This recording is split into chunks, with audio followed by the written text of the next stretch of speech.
Depois de João ter sido preso, foi Jesus para a Galiléia pregando o Evangelho de Deus, dizendo: o tempo está cumprido e o reino de Deus está próximo.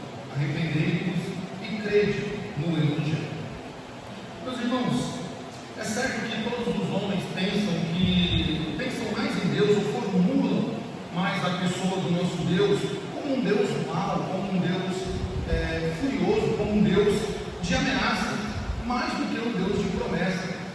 As religiões, das mais variadas possíveis, elas possuem um Deus que vai ser um Deus vingador, um Deus justiceiro, um Deus que exige muito mais do seu servo do que propriamente lhe oferece alguma coisa. Mas somente o cristianismo, somente a fé cristã nos fala de um Deus que está mais disposto a dar de si do que propriamente receber ou pedir daqueles que são incapazes de lhe dar alguma coisa. E nós vemos isso claramente no Evangelho de Marcos. Marcos capítulo 1, os versos 14 e 15, eles são uma espécie de declaração sumária. O que é uma declaração sumária? Declaração sumária seria mais ou menos aquilo que ele deseja falar posteriormente, então ele coloca como um sumário. Por exemplo, todo livro tem um sumário para você saber aonde é que está aquele assunto. Você vai na página que aquele assunto está relatado no sumário. Então esses dois versículos são uma espécie de sumário daquilo que vai acontecer posteriormente em todo o livro de Marcos. Marcos, ele usa essa técnica com muita frequência. Os irmãos vão perceber na leitura de Marcos que isso é uma assinatura de Marcos, é uma característica de Marcos fazer isso, escrever usando essa técnica de sumário. E nesse sumário de Marcos, espalhado por todo o seu evangelho, nós vamos ver que ele contempla as verdades sobre Jesus, as verdades teológicas sobre Jesus. Por exemplo, daqui para frente nós vamos ver que Jesus era um homem muito popular, e essa popularidade de Jesus fazia com que as pessoas vinham até ele ouvir as suas pregações e ouvir os seus ensinos. Marcos vai relatar isso, e nesse sumário ele já dá um indício disso. Também Marcos vai relatar que Jesus era poderoso. Jesus tinha o poder de expulsar demônios e curar pessoas. Nós vemos que isso era até uma promessa feita através de Isaías 9, 61, perdão. Então Jesus ele era poderoso.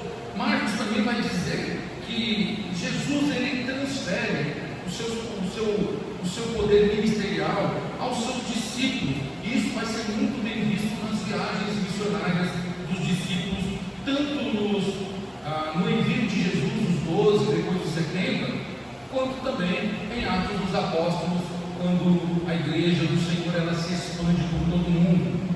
E nós vamos ver então que a pregação de Jesus, iniciada aqui no versículo 14, ela vai ser sempre de arrependimento e de fé. Jesus vai proclamar dentro das suas pregações, dos seus ensinos, que aquele que ouve, aquele que está na plateia ouvindo Jesus, ele precisa se arrepender e crer no Evangelho.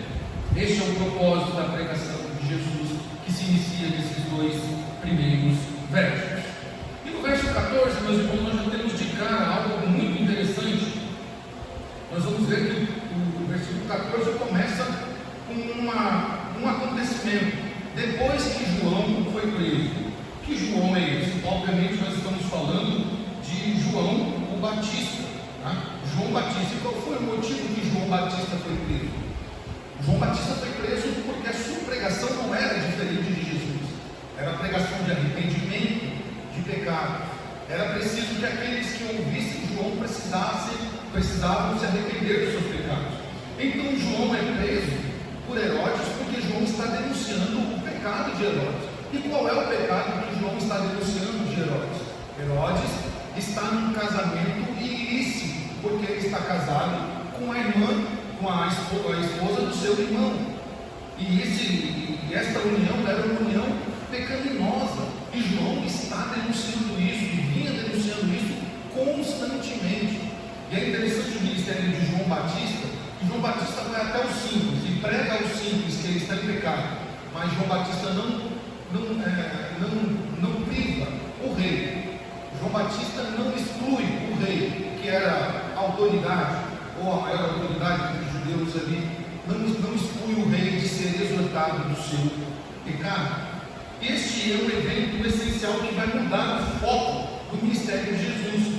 Jesus até então, ele está juntamente com João, pregando paralelamente com João, mas a partir desse evento da prisão de João Batista, Jesus agora ele vai ser levado, e o Evangelho de Lucas vai dizer que ele vai ser levado pelo Espírito a Galileia. Antes de ser levado então para Galileia, que vai acontecer daqui para frente, Jesus exerce todo o seu ministério aonde? Na Judéia, fazendo isso paralelamente a João Batista. Isso pode ser visto no próprio Evangelho de João, no capítulo 3. E assim que João foi aprisionado, então, meus irmãos, por Herodes não aguentar mais ouvir aquela pregação, por Herodes estar enfadado de ouvir a mesma pregação todo dia. Muitos reclamam de pregações repetitivas. Pois bem, Herodes estava enjoado de ouvir a mesma pregação. Você é um pecador, você está num casamento ilícito, o que você está fazendo é pecado, você não pode continuar nessa vida. E então, isso era feito, meus irmãos, publicamente, publicamente. Se vocês forem ver Marcos capítulo 6, a partir dos versos 16 e 17, nós vamos ver que isso foi publicamente, João denunciava publicamente o pecado de Herodes. Então, Jesus é levado pelo Espírito a se dirigir para a Galileia, para que se cumprisse a profecia do Antigo Testamento, da qual nós lemos no início do culto, no prelúdio, Isaías 9, ali no verso 2, quando vai dizer que a Galileia dos gentios, o povo que andava em trevas, agora eles vão ter o que? A maravilhosa luz sobre ele. Então era profético que Jesus precisava ir para a Galileia. Os evangelhos, eles registram o ministério de Jesus geograficamente. Os evangelhos registram então que Jesus sai da Judéia, vai para a Galileia, cumpre-se a profecia. Jesus deixa então o sul da Palestina, onde estava Jerusalém, onde estava a grande massa, e se retira então para um povoado pequeno, desprezado, um povoado que não era visto com bons olhos. Isso você pode ver nos evangelhos de Mateus, Lucas, Marcos, o próprio Marcos e João. E o ministério de Jesus Cristo, meus irmãos, é interessante que ele é predominantemente gentil. Jesus prega para os gentios, Jesus prega para aqueles que estão fora do judaísmo, ou estão no norte da Palestina, para se cumprir justamente a profecia de Isaías 9. Jesus poderia ter continuado na Judéia, poderia ter continuado e pregado aos judeus, aos ortodoxos, aos religiosos, mas ele vai para a Galileia, onde possuía um grande número de gentios. Nós falamos já no comecinho do Evangelho de Marcos, que na região da Galileia era onde se situou, onde muitos gentios foram morar. O que é um gentio? Gentio é todo aquele que não é cristão, todo aquele que não é judeu, ele é um gentio. Então, um grego, um romano, um africano, um espanhol, todos aqueles que não eram judeus, eles eram gentios. Então, Jesus ele vai ali para se cumprir a profecia. E é interessante porque Jesus está indo para um local, irmãos, aonde ninguém esperava nada, como nós falamos já. Ninguém esperava qualquer espiritualidade significativa na região da Galileia. Não se esperava que nada começasse lá. Não se esperasse que nada saísse de lá. Por isso aquela frase, né? Pode vir alguma coisa boa de Nazaré está ali na Galileia. Pode vir alguma coisa boa de lá? Não. Tanto não se esperava nada de lá, como não se esperasse que alguma coisa grande se iniciasse por lá. Isso é muito racional para nós. Quando nós falamos de grandes obras, quando nós falamos de grandes acontecimentos, normalmente na nossa mente a gente espera que isso aconteça nas grandes capitais, ou nos grandes países, ou em grandes civilizações avançadas. Nunca a gente espere que alguma coisa, ou espera que alguma coisa comece de grande porte, né? Comece num vilarejo, numa cidadezinha pequena, no interior dos interiores. Não que isso não possa acontecer, tá? mas racionalmente a gente considera isso. E aqui também, por quê? A Galileia, ela está afastada do templo, está longe do templo. O templo é o orgulho dos judeus. Ela está longe do grande centro comercial. E historicamente, meus irmãos, se os irmãos lembrarem lá das pregações que nós fizemos, da série de pregações nos livros históricos e proféticos, a região da Galileia, ela foi a primeira a ser derrotada pelos invasores, pelos inimigos de Israel, tanto os assírios quanto os babilônicos, e também foi a primeira a ser exilada por aquilo que nós chamamos de neo-babilônia, ou seja, aqueles que vieram depois da Babilônia. Então veja, historicamente, quem é essa cidade? É uma cidade mesclada, mestiça, que não tem uma originalidade. Foi a primeira a ser derrotada, foi a primeira a ser levada pelo exílio. E ao longo desse exílio, ela foi se formando como um povo misto, um povo que não tinha uma originalidade, que não tinha autenticidade judaica. Foram sendo tratados como um povinho, como um povo não original, como um povo que não é autêntico. E é para lá que Jesus então vai pregar o Evangelho. Então, o versículo 14 diz: depois de João ter sido preso, foi Jesus para Galiléia fazer o quê? Pregar o Evangelho. Olha que interessante. Essa região necessitava do Evangelho transformador de Jesus Cristo. A região da Galiléia, que historicamente, como já falamos, tem todos essa causa, tem todos esses acontecimentos que presentemente não era vista com bons olhos.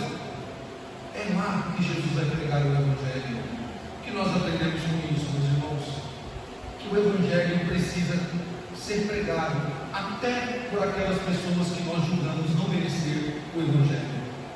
O Evangelho precisa ser pregado para todas as pessoas, mesmo aquelas que o nosso coração às vezes não quer pregar o Evangelho, aquelas que nós julgamos não ser dignas de transformação, aquelas pessoas que lhe tiraram algo muito duro de você, aquelas pessoas que lhe roubaram a alegria, aquelas pessoas que você olha para a sociedade e diz: essa pessoa só tumultua na cidade, essa pessoa não traz nada de bom.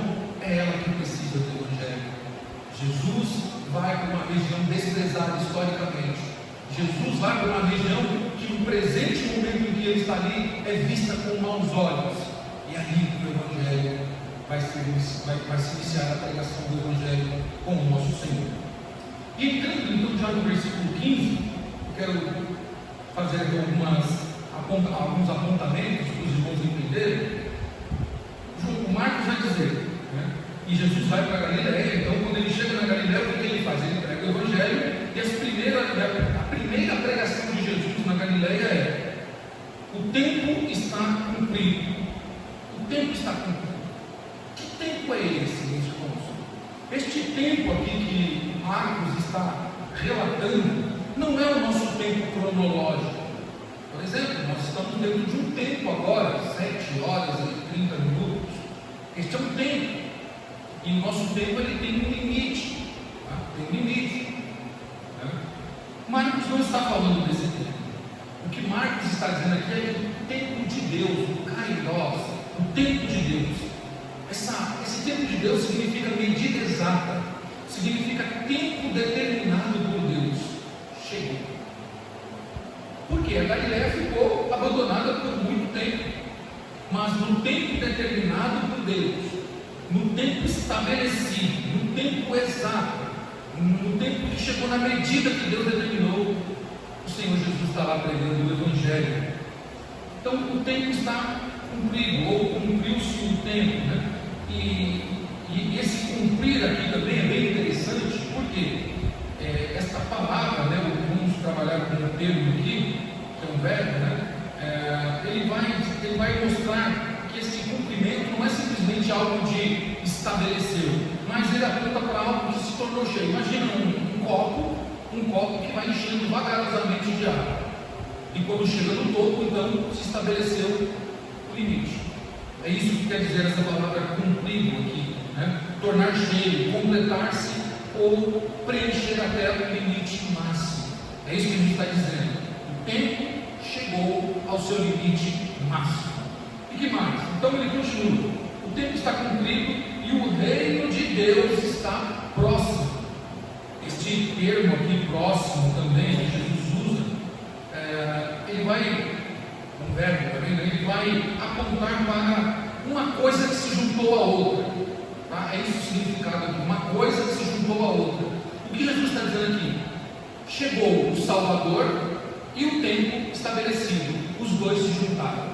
Agora não tem mais para onde fugir, agora não tem mais para onde correr. Chegou o proclamador do reino de Deus, o Salvador, e chegou o tempo estabelecido do Deus Pai. As duas coisas se unem, é isso que Marcos está dizendo aqui. Então, o tempo está cumprido e o reino de Deus está próximo, chegou, estabelecendo aqui o tempo de Deus. E Jesus continua. Aí então profere as palavras que vão dar marca ao seu ministério: arrependei-vos e credes no Evangelho. A palavra arrepender aqui, meus irmãos, ela vai apontar, ela é a famosa metanoia, tá? Que Paulo vai usar lá em Romanos. Essa palavra arrepender-vos aqui é mudar a mente para melhor. Essa é a tradução mais perfeita, é a melhor tradução. Mudar a mente para melhor, é isso que é se arrepender. Tá? Não é um arrependimento dizendo assim: poxa, eu errei, nossa, eu estou com um mineiro, errei. Não é isso, é mudar a mente para melhor. É você entender que você fez algo, mas você agora vai fazer diferente e melhor. Diferente e melhor. Tá? É isso que é um verdadeiro arrependimento. O arrependimento significa que o homem que amava o pecado chega agora a odiá-lo de forma que ele entenda que ele odeia o pecado, porque o pecado é pecado e também ele ofende a Deus. Então isso que é o verdadeiro arrependimento. E arrependei-vos e credes. O que é crer? Quando a Bíblia diz que até os demônios creem que estremecem, né? O que é crer? Crer, a palavra crer aqui, o verbo que é usado aqui, é a mesma raiz da palavra fé, pistis, né? Aqui o entendimento mais correto aqui seria pensar que é verdade, estar persuadido dele, depositar confiança em, e claro, fé.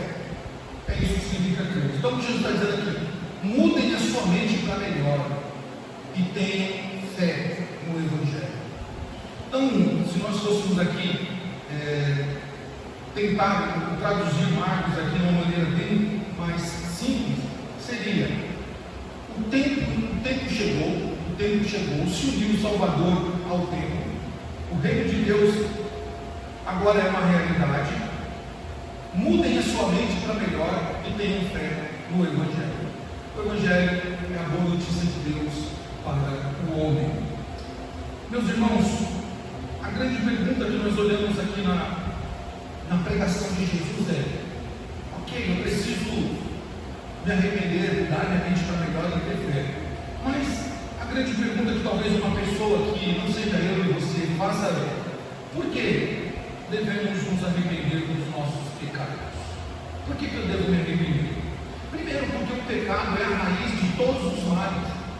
O pecado é a raiz de todos os nossos problemas. A Bíblia diz: do que se queixa o homem, senão dos seus próprios pecados. Notem que todos os nossos problemas têm algo em comum: pecado. Não importa qual seja o problema, não importa. Você vai ver que a raiz sempre é o pecado, ou que nasce de nós, ou que venha de nós, ou que venha do outro, mas sempre é o pecado que é o grande problema. Então nós nos devemos nos arrepender, porque o pecado é a raiz de todos os problemas. E é uma verdade dolorida, é uma verdade triste para as nossas realidades, para a nossa realidade hoje, para o mundo contemporâneo que nós vivemos, que é cada vez mais raro igrejas usarem o termo pecado ou falarem sobre o pecado. Isso não porque elas mudam o termo e substituem a palavra pecado por erro, por falha ou por qualquer outra. mas realmente não se fala mais sobre o pecado. As pregações que mais chamam a atenção dos não crentes, não sei se você, assim como eu, é curioso para saber por que os não crentes gostam de alguns pregadores, por que eles falam muito de alguns pregadores, e você vai ver a mensagem, o teor da mensagem desses pregadores. É sempre mensagens boas, são sempre coisas boas. Não que isso não que seja um problema, tá? Não tem problema nenhum. Mas pensa comigo, meus irmãos, se um não crente que vive no pecado, tá? Não quer compromisso com Cristo, se ele gosta de um pregador e ele diz: olha, aquele pregador é maravilhoso, eu gosto dele, eu ouço ele todos os dias, eu tenho o hábito de ouvi-lo todos os dias, você vai ver o teor daquela mensagem, é uma mensagem que não agride o pecador, é uma mensagem que não faz com que o pregador mude somente para que o ouvinte mude somente para melhor. É uma mensagem que o pregador não convoca a pessoa, pela palavra de Deus, a deixar o pecado, mas são palavras boas, palavras de Deus é contigo, Deus vai te abençoar, 2026 vai ser uma bênção, você é um filho de Deus, você é uma filha de Deus, né? Pense positivo que Deus vai te abençoar e por aí vai. Meus irmãos, nós vivemos entre pessoas que são incapazes de fazer julgamento moral sobre qualquer coisa. Você sabe disso? Conversa com uma pessoa que não é crente, uma pessoa que não é cristã, ela é incapaz de julgar as atitudes dela moralmente falando, porque ela não vai achar que o que ela comete é pecado. Ela não vai achar. Ela vai entender que o que ela faz é bom porque ela ouviu alguma outra pessoa, supostamente evangélica, dizer que o que ela faz está tudo bem, porque importa o coração dela, importa o que está dentro do seu coração. Se no coração ela ama o Senhor, não importa as suas atitudes. As pessoas não são capazes de fazer um julgamento moral, e nós, como cristãos, não podemos cair nesse erro. Como cristãos, nós precisamos avaliar as nossas condutas, se o que estamos fazendo verdadeiramente é algo que agrada a Deus, se o que nós estamos fazendo é algo que realmente está de acordo com a palavra de Deus. Precisamos ter essa capacidade moral, meus irmãos. Sugerir a essas pessoas que algo é pecado, ou dizer a elas que algo é pecado, ou ensinar que são pessoas pecadoras, é dar a elas a chance de dizer a nós que nós somos ultrapassados, ou de épocas passadas, conservadores, além de nos ofender, dizendo que nós somos legalistas, outras coisas mais. Mas, meus irmãos, quando nós examinamos o Evangelho, nós vamos ver ou vamos descobrir, que Jesus Cristo fez inúmeras referências ao pecado, tanto na sua origem, quanto na sua consequência. Jesus pregou diversas vezes sobre o pecado. E notem que a primeira pregação de Jesus na Galileia foi o quê? Arrependam-se. Arrependendo dos pecados, claro. Arrependam-se. Jesus prega sobre a origem do pecado, de onde veio o pecado e as consequências que o pecado faz na vida de uma pessoa. Jesus não hesitou em exortar ou denunciar indivíduos de forma específica como pecadores. Jesus fez isso diversas vezes, denunciando o pecado daqueles homens, principalmente dos fariseus. E a razão pelo qual Jesus fez isso, meus irmãos, é porque ele sabia que o pecado destrói o ser humano, que o pecado é a raiz do problema do ser humano. Não é o ser humano em si que é mau, mas o que ele carrega consigo. Tá? Deixa eu me fazer mais entendido. O ser humano, na sua essência, ele não é ele que é o ser mal. Porque se fosse só nós, era só destruir o ser humano e acabou o mal. Mas é o que ele carrega em si desde o Éden. Tá? Nós carregamos uma natureza pecaminosa. Por isso nós produzimos mal. Por isso nós cometemos pecado. E Jesus então ele é enfático. É preciso mudar a mente para melhor. É preciso se arrepender e crer no Evangelho para adentrar ao reino de Deus. Por que o pecado é tão grave, meus irmãos? Porque primeiro a Bíblia denuncia, a Bíblia trata o pecado com uma gravidade enorme. Porque o pecado ele é uma declaração de guerra contra o Senhor soberano do céu. Gênesis capítulo 3, verso 5 vai nos dizer isso. O pecado é uma declaração de guerra contra o soberano rei dos céus. Todo pecador ele está declarando oficialmente guerra contra Deus.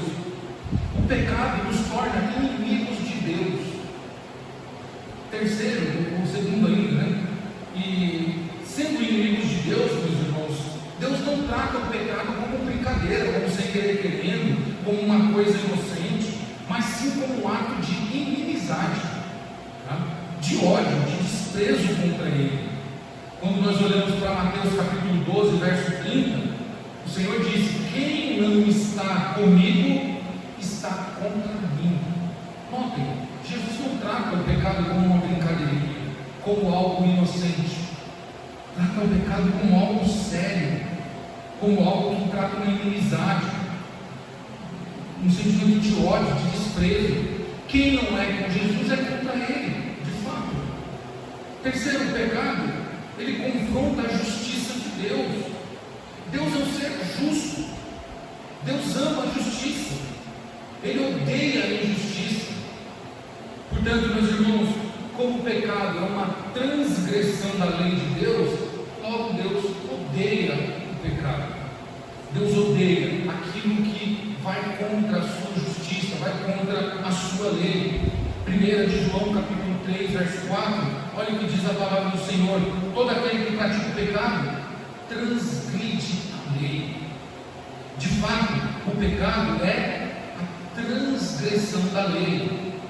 Isaías 59, 2, olha o que a palavra de Deus diz: as vossas iniquidades fazem separação entre vós e o vosso Deus, e os vossos pecados encobrem o seu rosto de vós, para que não vos ouça. Olha só como o pecado é grave, meus irmãos. Como o pecado causa uma separação entre o homem e Deus. Apocalipse 21, verso 27. Nada impuro entrará nela, nem ninguém que pratique que é vergonhoso ou enganoso, mas somente aqueles cujos nomes estão escritos no livro da vida do Cordeiro. Perceba como o pecado é grave, meus irmãos. O pecado é transgressão com a lei de Deus. O pecado causa uma divisão entre Deus e o homem, e o pecado impedirá que o homem adentre ao reino dos céus. Por isso, é preciso que ele se arrependa. Ele se arrependa. E como nós dissemos, o arrependimento envolve abandonar aquilo que nós chamamos na teologia de independência de Deus. Por quê? Todo pecador ele é um independente de Deus. Todo pecador ele acha que ele pode fazer as coisas como ele quer, do jeito que ele quer, da maneira que ele quer e quando quer. Isso chama-se independência de Deus. Sabe aquele filho que fala assim: ah, mas eu já tenho 18 anos, agora eu posso fazer o que eu quero. É o Senhor.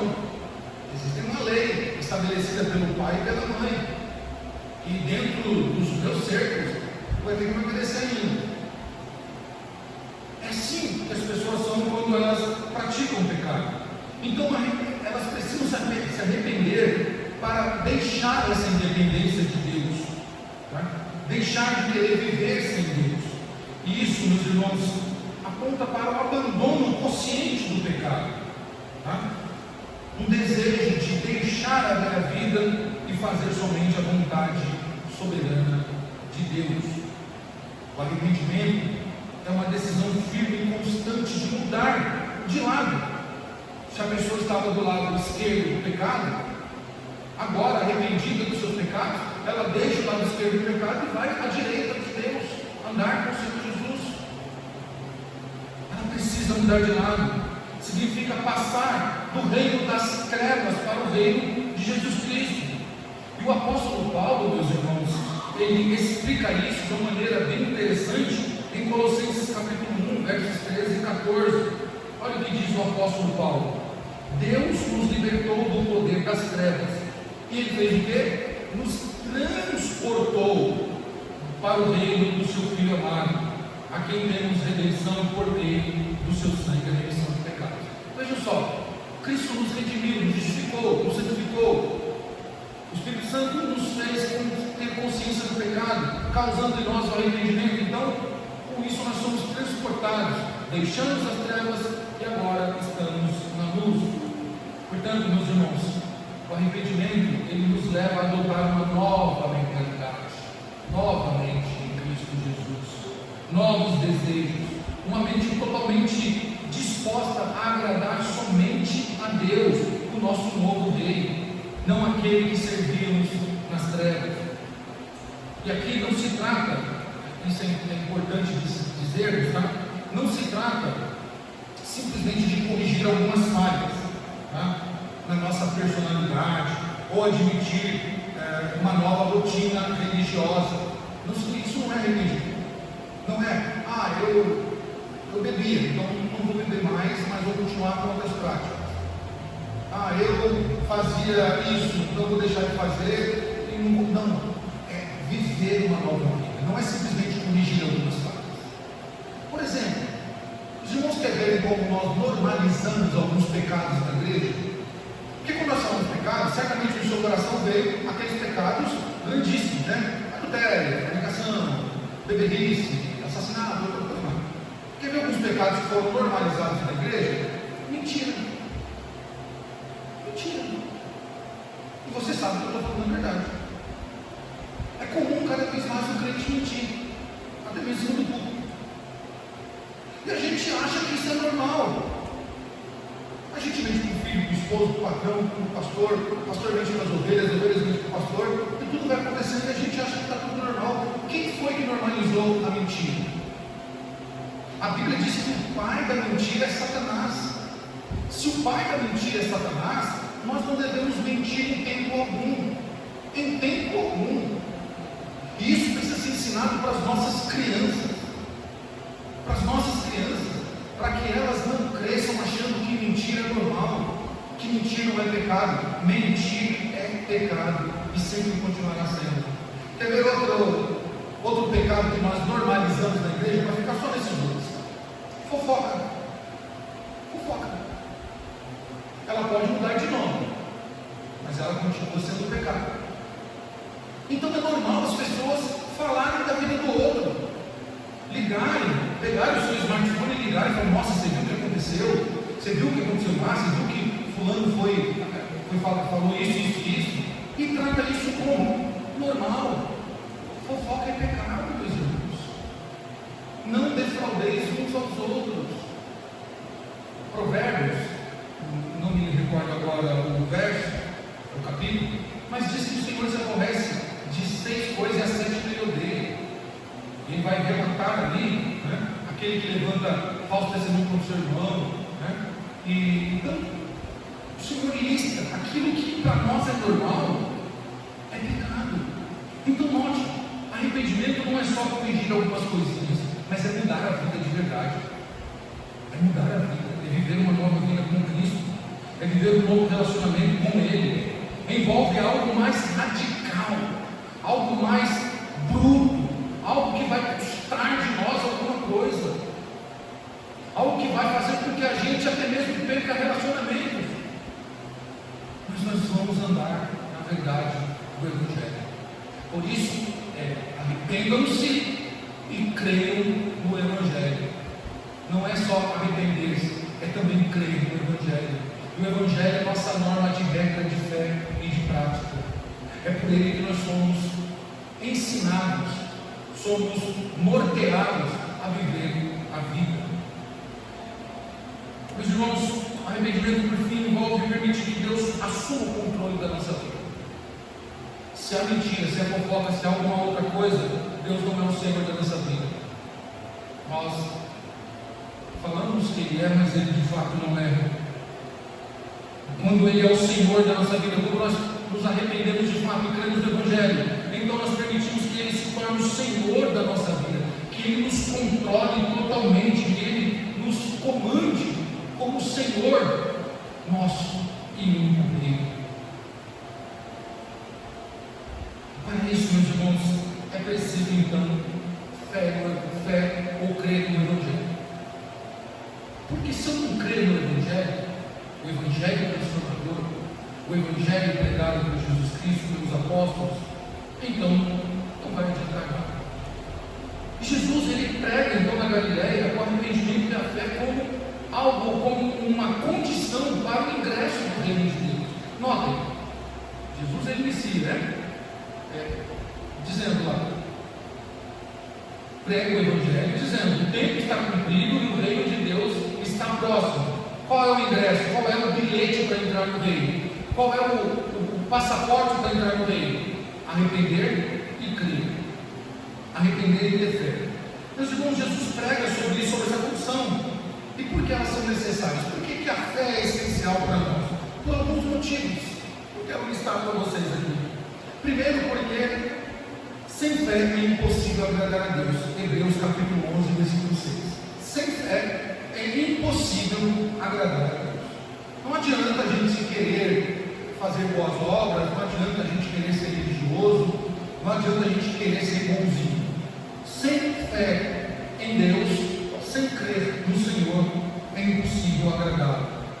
Segundo, a fé é a confiança das coisas que nós não conseguimos ver com os olhos naturais. Hebreus capítulo 11, versículo 1. A fé é o firme fundamento das coisas que se não veem, mas se esperam. Fé em Deus é crer que o Rei está vindo realmente, que Ele, embora não chegou a nós, mas nós já vivemos usufruindo dos benefícios do Rei. É crer que Jesus Cristo levou os nossos pecados sobre Ele. É crer realmente na Sua palavra. É crer que Ele pode fazer muito mais do que nós pedimos ou pensamos. É crer que Ele pode reverter situações adversas, por mais impossíveis que a nós parecerem. Fé também, meus irmãos, leva o homem ao arrependimento. Romanos capítulo 10, versos 9 e 10, quando Paulo vai dizer que a fé vem pelo ouvir a palavra de Deus. Então nós precisamos crer no Senhor, crer em Deus, e aí sim nós vamos conseguir ter uma mudança de mente para melhor. Vamos viver uma vida digna de arrependimento, uma vida que produz o verdadeiro arrependimento. Com isso, com o arrependimento genuíno, com a fé genuína no Evangelho do Senhor Jesus, então eu e você usufruímos de alguns benefícios que a fé, a legítima fé, a verdadeira fé e o legítimo, o verdadeiro arrependimento produz. Primeiro, através do arrependimento e da fé, produzido no nosso coração realmente, além do ingresso no reino de Deus, que é o benefício maior, alguns outros benefícios são usufruídos por nós. Primeiro, o perdão total de nossos pecados. 1 João capítulo 1, verso 9. Se confessarmos os pecados, Ele é fiel para nos perdoar todos os pecados. O verdadeiro arrependimento, a verdadeira fé, te leva ao perdão total dos seus pecados. Segundo, purificação da alma. Isaías capítulo 1, verso 18, quando vai falar que o Senhor, o Deus Todo-Poderoso, nos purifica por completo. Também usufruímos da justificação. Romanos capítulo 5, verso 9, quando Paulo vai dizer que a justificação vai nos trazer paz com Deus. Justificação é o ato de Deus nos tornar justos por Jesus Cristo, mediante Jesus Cristo. Justificação é a culpa do pecado não é mais carregada pelo crente que se arrependeu de fato e produz a fé genuína.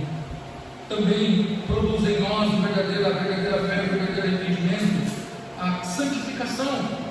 1 Coríntios capítulo 6, verso 11, Paulo vai dizer isso, que nós somos santificados santificados. Santificação é ser separado para Deus. Não viver mais para o mundo, mas viver exclusivamente para o Senhor. Também produz em nós, meus irmãos, usufruímos um benefício que é nos dado através da legítima fé e do verdadeiro arrependimento. Nós somos tornados, ou nos tornamos filhos de Deus. Gálatas capítulo 3, versos 26. Convido até você a ler esse texto. Gálatas 3, 26. Paulo vai dizer isso, falando que este benefício nos é dado mediante ao verdadeiro arrependimento e a verdadeira fé em Cristo Jesus, nosso Senhor. Gálatas capítulo 3, verso 26, diz assim a palavra do nosso Deus: pois todos vós sois filhos de Deus, mediante a fé em Jesus Cristo. Pela fé, então, nós somos feitos filhos de Deus. Sétimo, ele escreve o nosso nome no livro da vida. Apocalipse 3, 5. Essa é uma promessa nos dada. E por fim, meus irmãos, somos convidados a entrar, a ter o nosso bilhetinho de entrada, nosso passaporte de entrada ao reino eterno de Deus. Por isso Jesus entra na Galileia dizendo: arrependa-se e creia no Evangelho. Esta é a entrada para o reino de Deus. Não há outra maneira de ninguém entrar no reino de Deus se não se arrepender dos seus pecados e se não crer no Evangelho de Jesus Cristo. Jesus chama todos para uma tomada de decisão: ou submetem-se a Deus, ou permanecem no mundo. O reino de Deus chegou, se uniu ao Salvador. O Salvador chegou o reino de Deus. Por isso é necessário que nos arrependamos dos nossos pecados e creiamos nas boas notícias do Evangelho. Jesus Cristo chegou